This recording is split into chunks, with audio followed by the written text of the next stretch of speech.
Your country officially has a policy of neutrality, yet, as far as I understand, you have doubts about whether this policy is indeed upheld because of some of the unclear or suspicious cargo going through the Shannon airport. Could you update us on that? Yes, well, and this is the issue that he was trying to ignore, because if we take even last weekend in Shannon Airport, there were present for 2 days a US Gulfstream jet, the type of significant aircraft which is used for transferring US generals, not your ordinary cargo, and 2 American Hercules C-130 aircraft, American soldiers on the ground being protected by the Irish Army and the Irish Garda Force that were there. Now, the arrangement that the Ireland is a neutral country, and the arrangement is that when a military aircraft lands on our territory, they are not supposed to be armed, carrying explosives, weapons, not engaged in intelligence or in any military exercise.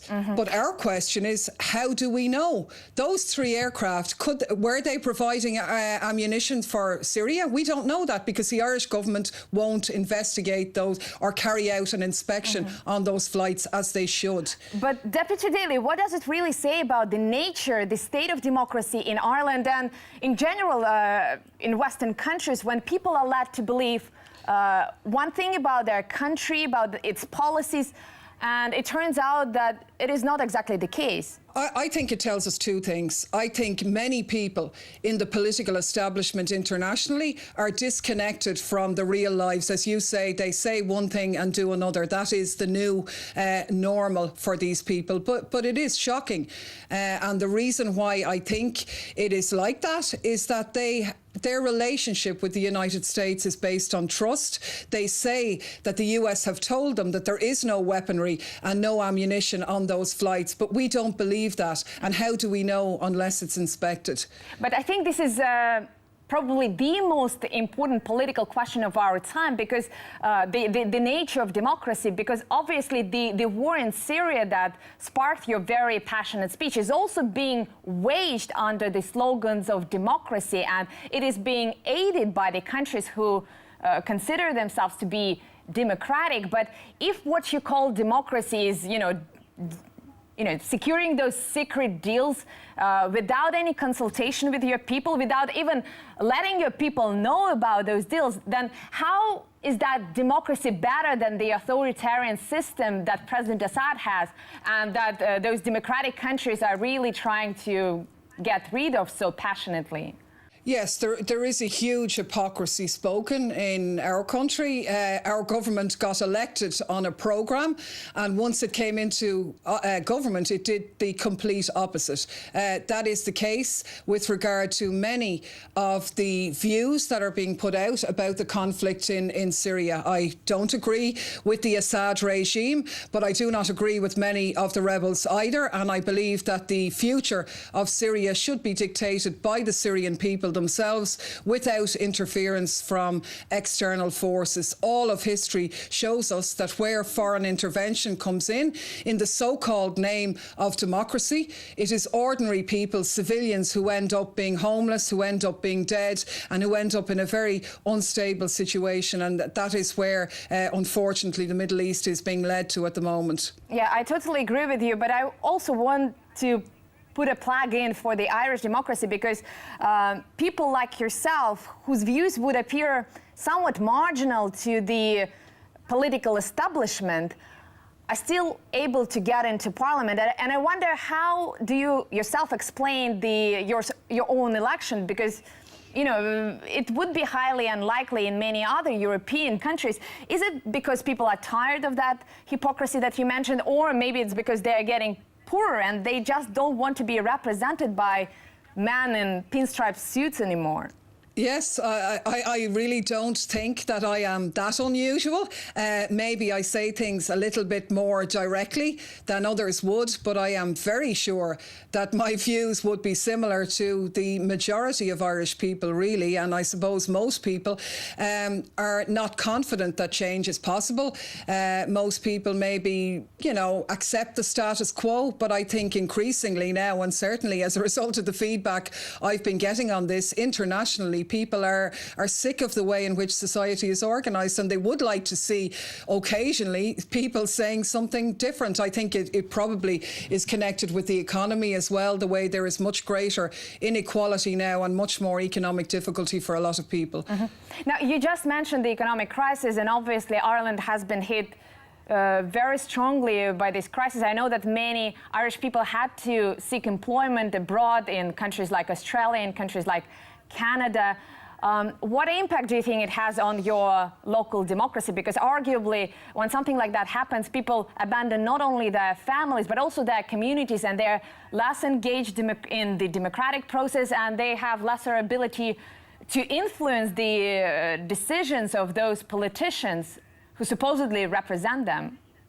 It is a sort of double-edged sword. I mean, in some ways we are losing our best, our most talented young people, but what it's leaving behind is a generation of parents, a generation of communities who are seething with anger. Emigration has always been part of our history, a very sad and tragic part, but it also has meant that there are a lot of Irish people all over the world. But it is angry, and it does mean that those who have been most damaged by the politicians leave and do not have an opportunity then to punish them. But what we seek to do is try and organise those who stay at home to take them on and say that enough is enough. Now, speaking about this crisis, obviously its origins are far beyond Ireland, and yet it is Irish people who now have to bear the brunt of the economic hardship. And I know that there are a lot of resentment, not only in Ireland, but also around the world, in Europe, towards political class, towards economic elites. Do you think that this may lead to any reassessment of Ireland's relations with the West in general? Because ultimately that crisis could be blamed on some of the political and economic decisions taken in some of the Western capitals.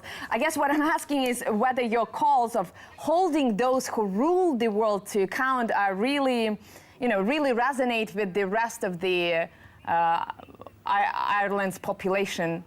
I think so. I think ordinary Irish people have an enormous amount in common with ordinary Europeans, with ordinary Americans. The scale of the austerity may be different in different countries, but it is the ordinary people at the bottom or in the middle who are the ones who are paying the price of that. So the response of the establishment to the crisis in Ireland is to be more subservient to the West. That is why we had, when Obama visited, they would make no points of criticism. Everything was wonderful because they say, oh, we must get American companies into this country to create employment. But the reality is that most of the American companies who come in to avoid paying their taxes at home and in Ireland, which means again that it is ordinary people who suffer and the very wealthy who own those companies who benefit.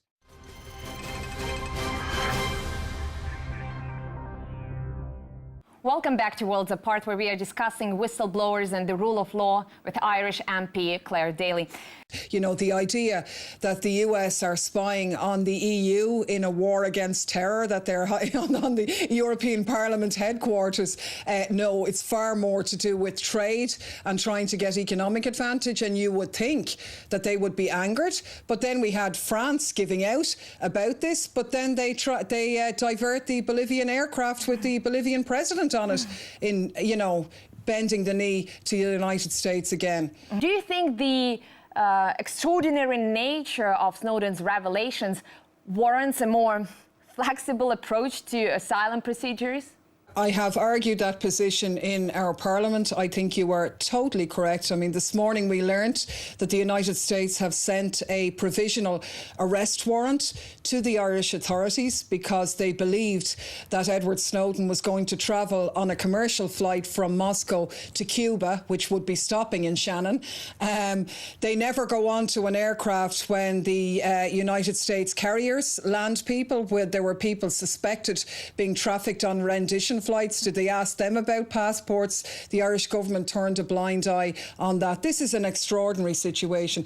Of course they could bend the rules. There was an example in 2002 when some Palestinians needed to be taken out of Israel following a siege in a church in Bethlehem. The EU gave asylum and protected and brought those people to 4 different European countries. I made the joke in Parliament, but it isn't really that funny, that in Ireland we gave passports to English footballers so they could apply and play for the Irish football team in the European Championships because we thought it was important enough. Surely Edward Snowden's life is a bit more important than that. So of course the rules, they always bend them when they want, and they could do it here.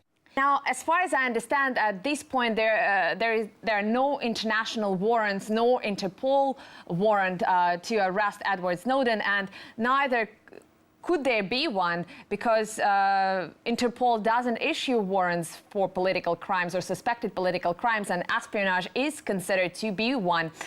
So if there is no legal ground for these countries to try to apprehend Edward Snowden, why do you think they're showing so much eagerness to assist the United States in their efforts to arrest him?